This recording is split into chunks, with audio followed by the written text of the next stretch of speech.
time by glancing at the watch on your wrist. Except all the Apple Watches leading up to the new Series 5 model that reaches stores on Friday couldn't meet this basic requirement until, that is, you raised the watch up towards your face. The screens on Apple's timepieces were otherwise dark. Fortunately, Apple has addressed this deficiency through an always-on Retina display on Series 5. Frankly, the main new feature in a light upgrade over last year's Series 4, which the new watch now replaces. But did Apple introduce a new problem?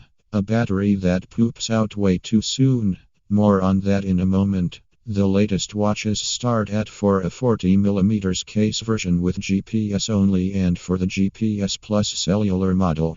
The larger 44mm case Series 5 start at and respectively, for GPS and GPS Plus cellular versions prices can climb a whole lot higher.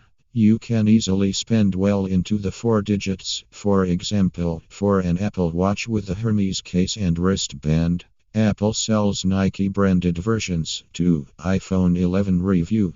Great camera, long battery, but not a must buy sleeping on the job. New Apple